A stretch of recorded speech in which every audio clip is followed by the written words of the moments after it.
A contramano.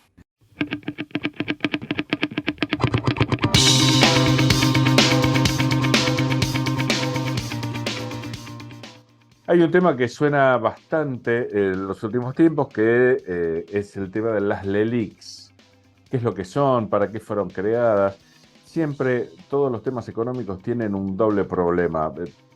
Uno son los economistas, que son un rubro muy complicado, y otros son los periodistas, que son otro rubro muy complicado. Ambos dos deben combinarse bien para que a vos te llegue buena información. Es por eso que en general no llega. Nosotros nos damos un lujo de vez en cuando, que es hablar con un economista que sabe un montón, es honesto, te va a contar las cosas tal cual son. Es por eso que nos gusta invitarlo a que nos enseñe sobre temas importantes y relevantes para todos.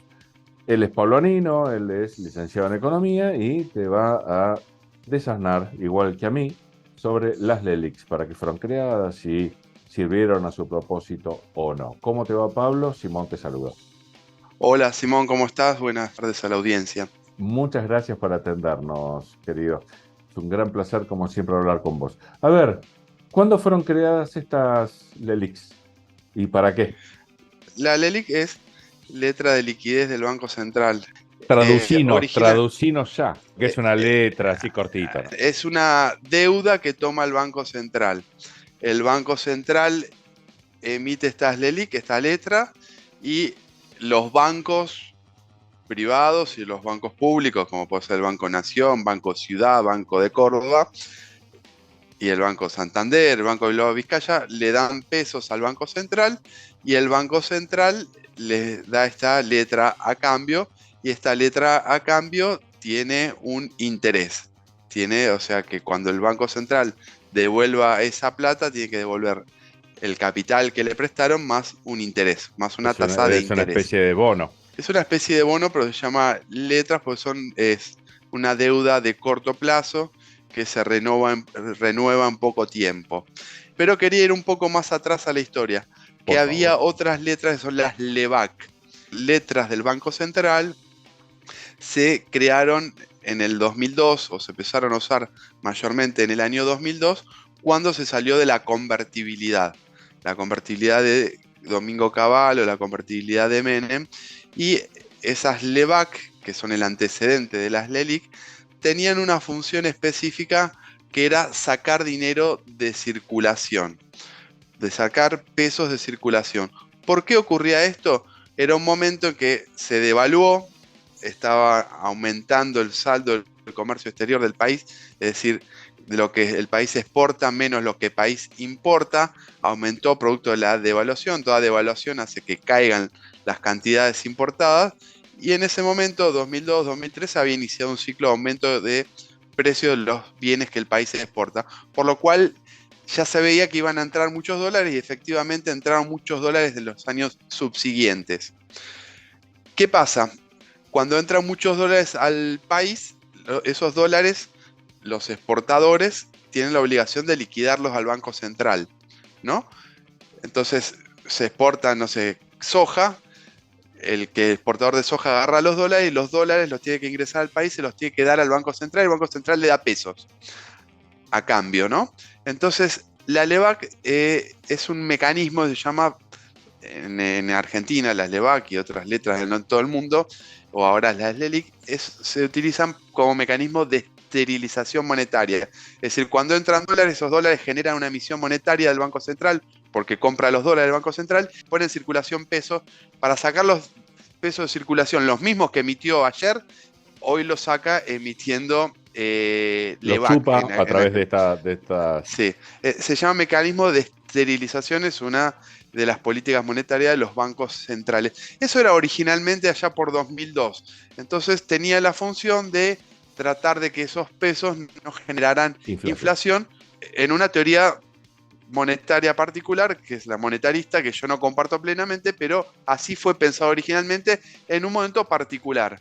Bueno, esas LEBAC se fueron expandiendo, hubo muchos ingresos de dólares del comercio exterior en las últimas 2 décadas en la Argentina. Después habría que hacer otro programa, ¿dónde están esos dólares?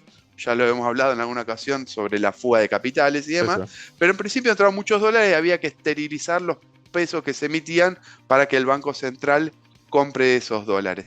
Y hasta ahí tenía una función monetaria problemática porque el Banco Central paga una tasa de interés, es decir, se está generando una deuda en esta operatoria de esterilizar los pesos que emite, y al mismo tiempo es una política que tiene un efecto sobre el sistema de crédito, ¿no? Porque si los bancos le dan sus pesos al Banco Central, no los dan para crédito, o sea, para crédito para la vivienda, para crédito prendario para comprar un automóvil, etc. Es decir que es un mecanismo monetario pensado para esterilizar los pesos, pero al mismo tiempo, a medida que se desarrolla ese mecanismo, tiene un efecto contrario a la creación de crédito bancario, O ¿no? sea, les permite a los bancos ganar sin hacer nada Claro, y le sin prestan al tomar Banco ningún Central, que es riesgo. más seguro, no Claro. tiene riesgo, y eso al mismo tiempo contrae el crédito que deberían, que es la función típica del banco, que toma ¿Y sí? depósitos y los canaliza hacia los créditos. Eso fue durante un tiempo. Las LEBAC podía acceder cualquier persona a comprarla, obviamente que no fundamentalmente acceden los bancos, los fondos de inversión, el capital financiero en general, pero una persona a través del sistema Física podés. bancario podía comprar, si una persona física, cualquiera de nosotros, podía comprar LEBAC. ¿Qué pasó durante el gobierno de Macri? Hubo lo que se llama la timba financiera, el carry trade, que son operaciones que entran fondos del exterior a aprovechar las tasas de interés altas que paga determinado país, en este caso Argentina. Entonces, lo que habilitó el macrismo, fomentó, fue que entren dólares. ¿Te acordás del macrismo? Hablaba de una lluvia de inversiones, Sí, sí. ¿no? Bueno, esa lluvia de inversiones no se dio. Esa lluvia de inversión implica que entren muchos dólares para poner una nueva fábrica, para abrir empresas. Esa lluvia de inversiones no tuvo lugar, pero sí entraron muchos dólares especulativos, que no vienen a poner una fábrica, a abrir una empresa, sino que vienen a especular en el sistema financiero local, aprovechando las altas tasas de interés. Entonces estamos en un mundo, cuando Macri asumió, donde la tasa de interés en el mundo, pero principalmente en Estados Unidos, en Europa, era cercana a cero.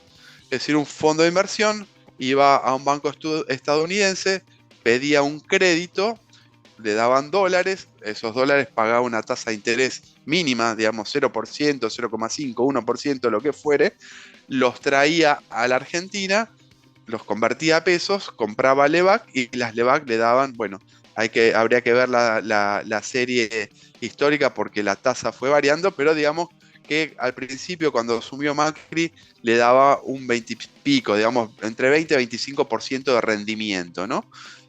Eso es un gran negocio porque es un capital financiero, se endeuda en el extranjero al 0%, al 1, al 2, a lo que sea, y viene acá, obtiene una tasa de interés del 20, 25%, depende el mes. Esa tasa después se fue incrementando y ya al final del gobierno de Macri estuvo por encima del 80%, si mal no Y recuerdo. seguramente sí, Pero, fue subiendo con la inflación y demás. y con el desbarajuste económico general. Totalmente. Bueno, ese negocio de carry trade es válido en la medida que Argentina no devalúe el peso.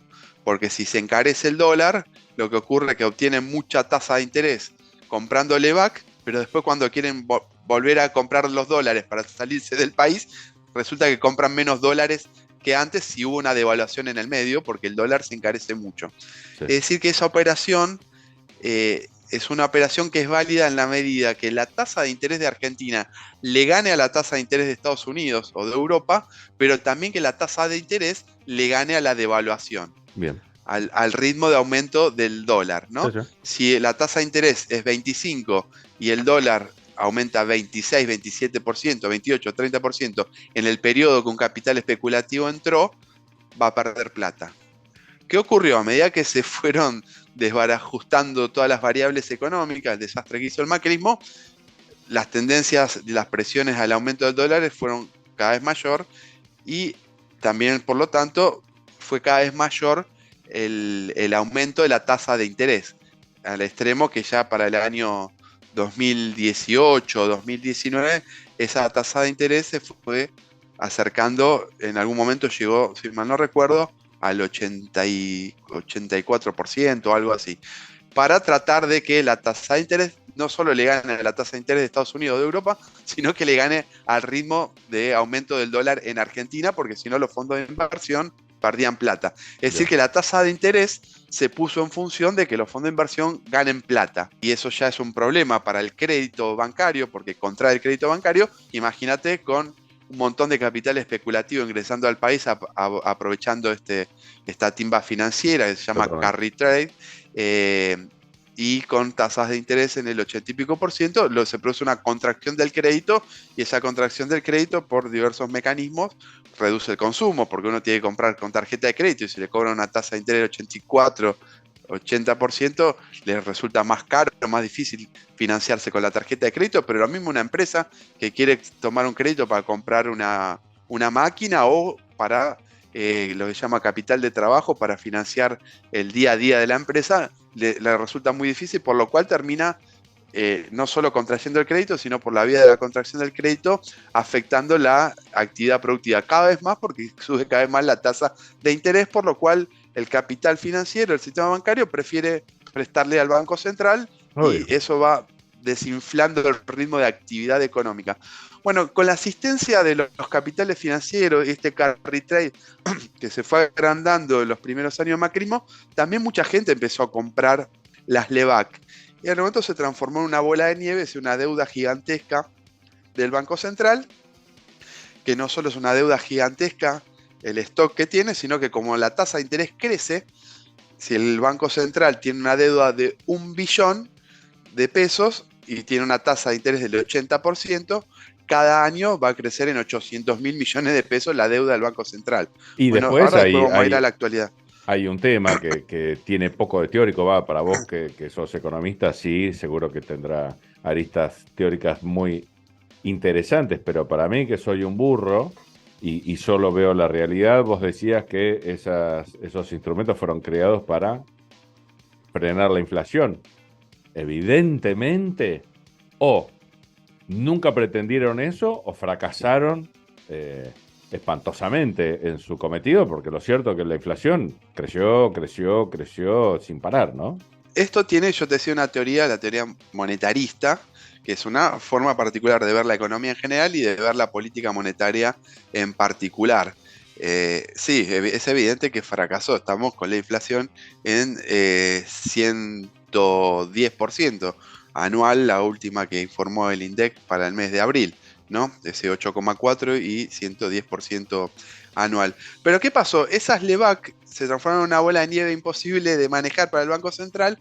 Entonces, cuando vino el Fondo Monetario Internacional, junio empezó las relaciones, en abril, mayo del 18, en junio del 18 se firmó el acuerdo, el Fondo Monetario dijo, bueno, hay que terminar con eso, porque saben que es un negocio especulativo para el capital financiero, de los cuales son en algún sentido representantes de sus intereses, pero también saben que es una bomba de tiempo que en cualquier momento puede estallar. Entonces el Banco Central dijo no, que ya no puede adquirir todo el mundo las LEBAC. Hay que cerrar eso y que se maneje solo con los bancos. Porque o sea, todo al revés, porque debía haber te invento, sí, 2, 3 particulares y el 99,9% de bancos comprando, y dejaron solamente a los bancos, o sea que movieron la aguja nada. Claro, es un beneficio para el sistema bancario y le saca la oportunidad al pequeño ahorrista de resguardarse frente a la inflación con esa letra. Entonces, de este modo, actualmente se eliminaron las LEBAC y se fue transfiriendo toda la deuda del Banco Central a otras letras, que son las LELIC, las que empezamos a hablar, las letras de liquidez.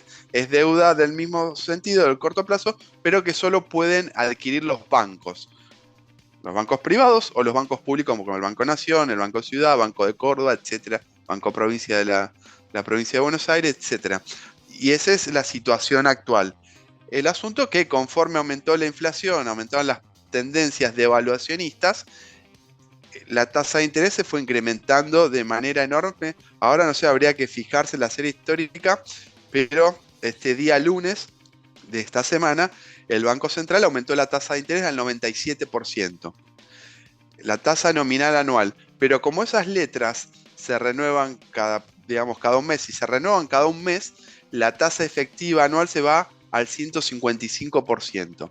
Es decir, que el Banco Central tiene una deuda que si hoy son 11 billones, que es la deuda actual que tiene el Banco Central en LELIQ y algunas otras letras, pero fundamentalmente el LELIQ, el año que viene a esta tasa de interés va a deber 20 y pico de billones, 25 billones, pongamos, más o menos. Es decir que en cada año la deuda del Banco Central más que se duplica porque la tasa de interés que paga el Banco Central, la efectiva anual está en el 155%. Entonces es una bomba de tiempo que sigue activa.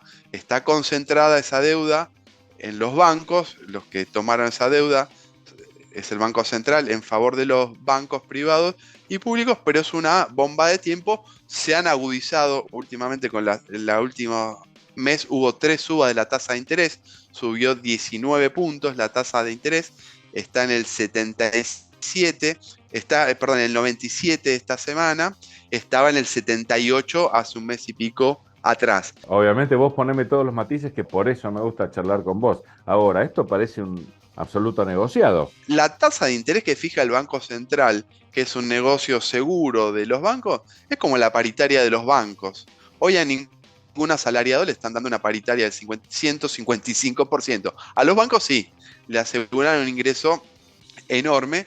Los balances bancarios, cuando uno agarra el Banco Central, hace un resumen de la situación contable de los bancos, se ve que en los últimos años se cansaron de ganar plata, y se cansan de ganar plata medio distorsionando la función original que tienen los bancos, que es supuestamente generar crédito. Servirle a la gente. O sea, un negocio seguro que nosotros no tenemos ninguna razón para, digo nosotros como el Estado, una idea medio utópica, pero al fin y al cabo es cierto.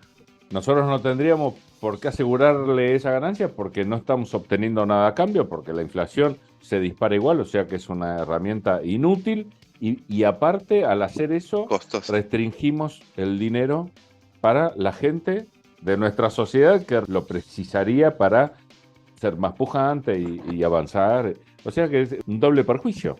Hay otro perjuicio, que es el déficit cuasi fiscal. O sea, todo el mundo discute, todo el mundo no. Se instala en la agenda mediática a través de los grandes empresarios, de los poderosos, de los que tienen el poder económico, el tema del déficit fiscal. Supuestamente porque se gasta mucho en planes sociales, ¿no? En un país que tiene 40% de pobreza, obvio. Si no hacen eso, bueno, el estallido social está a la vuelta de la esquina. En el canibalismo, Pablo. Bueno, pero no se discuten otros aspectos del déficit del Estado, ¿no? Porque, por ejemplo, que el 5% del PBI es lo que el Estado destina a subsidiar a las empresas o lo que pierde por desgravaciones impositivas para las empresas. Yo obviamente no estoy bien lejano en el ámbito político e ideológico de Cristina Fernández de Kirchner, pero ella en La Plata, cuando estuvo ahí en el Teatro de La Plata hace 2 semanas, ella dijo, bueno, las empresas al asalariado le cobran el impuesto a la ganancia, los que pagan impuesto a la ganancia, las tasas que fija la AFIP, ¿no? O que están fijadas por ley. 25, 30, 35% pagan esa tasa íntegra los que pagan el impuesto al salario, el más llamado impuesto a la ganancia, pues es un impuesto al salario. Sí, sí. Y dijo, las empresas no pagan eso. La empresa, entre la desgravación que le da el Estado, entre las maniobras contables que le hacen los estudios especializados de abogados y contadores, terminan pagando tasas efectivas de ganancia que son a veces ridículas, del 2 o 3% de las ganancias reales que obtuvieron. Bueno, todo eso en parte está explicado por beneficios que da el Estado a las empresas. Es decir, que el déficit del Estado, de la administración pública nacional, se explica en gran parte por pagos de la deuda, pero también por beneficios que tienen las empresas, subsidios o plata que deja recaudar el Estado por beneficio impositivo a las empresas. Los planes sociales son una cosa ínfima en relación a esos beneficios que tienen las empresas. Pero el foco está ahí, el plan social, y se discute, como dijo una diputada que es del Frente de Todos, pero de Saracho, la diputada cartoneras todavía, nos cuentan las costillas a los pobres. Ahora, a los choribanqueros, eso se llama déficit cuasi fiscal, ese costo que tiene el Banco Central por pagar los intereses de las LELIQ. Es un costo cuasi fiscal gigantesco, que es más grande que el déficit fiscal del Estado, ¿no? Porque formalmente en Argentina, en todos los países capitalistas, el Banco Central es supuestamente independiente del Tesoro, es decir, del Ministerio de Economía. Es decir, que tenemos un déficit cuasi fiscal gigantesco, una enorme cantidad de recursos que el Banco Central le da mes a mes o día a día a los bancos, y eso nadie lo discute, ¿no? Yo le digo los choribanqueros porque viven de los recursos del Estado. Totalmente. Viven de lo que le da el Banco Central. Claro. Ese déficit cuasi fiscal excede el 5% del PBI. Es una enorme cantidad de dinero que podría canalizarse al crédito productivo o a fines más nobles que a financiar las ganancias de los bancos, ¿no? Esa es la situación que tenemos. Tristísimo, tristísimo. Algún día después de una charla entre nosotros me voy a tirar por el balcón, Pablo. No, bueno, yo creo, capaz que se hizo larga esta conversación, pero desde la izquierda muchas veces planteamos la nacionalización de la banca y nos dicen, no, pero ustedes son utópicos, ¿no ven? Si funciona bien el sistema bancario para que se llenen de plata unos pocos, pero un sistema bancario nacionalizado donde la gestión podría quedar en la propia mano de los trabajadores bancarios, porque el problema no son los trabajadores bancarios conocen la parte administrativa, técnica del sistema bancario, ellos podrían democráticamente dirigir el sistema bancario, pero la política bancaria en un sistema nacionalizado, es decir, que expropie a todos los bancos privados, que aparte ya hemos hablado en otras ocasiones, son los que organizan la fuga de capitales, la evasión de impuestos, etcétera, etcétera, etcétera. Todos esos recursos podrían destinarse. En Argentina hay un déficit habitacional enorme, con todos esos recursos volcados al crédito hipotecario barato para los sectores populares. Ahora yo diría no hay crédito hipotecario en Argentina, o para que la gente pueda refaccionar su vivienda, o pueda comprarse un auto, o puede irse de vacaciones. O puede alquilar de manera lógica y accesible para tantas cosas.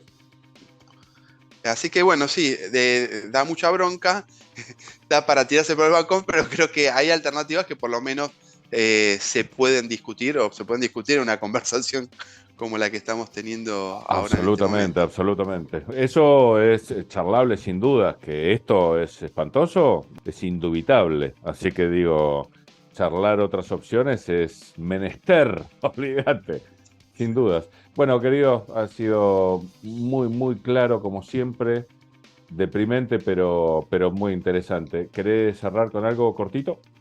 No, te agradezco mucho, siempre es interesante, viste que en los medios y en las radios se discute y se grita, y poder tener un tiempo para desarrollar un tema como en este espacio me parece que siempre es muy valorable.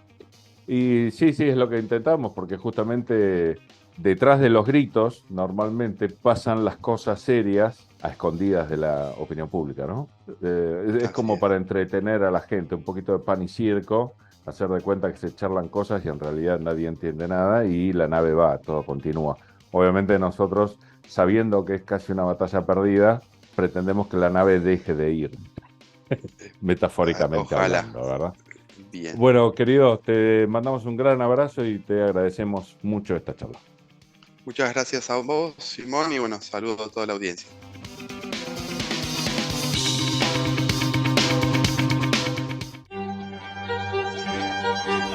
Si no pensás, alguien lo va a hacer por vos.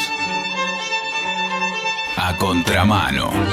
Información y reflexión. ¡Espectacular!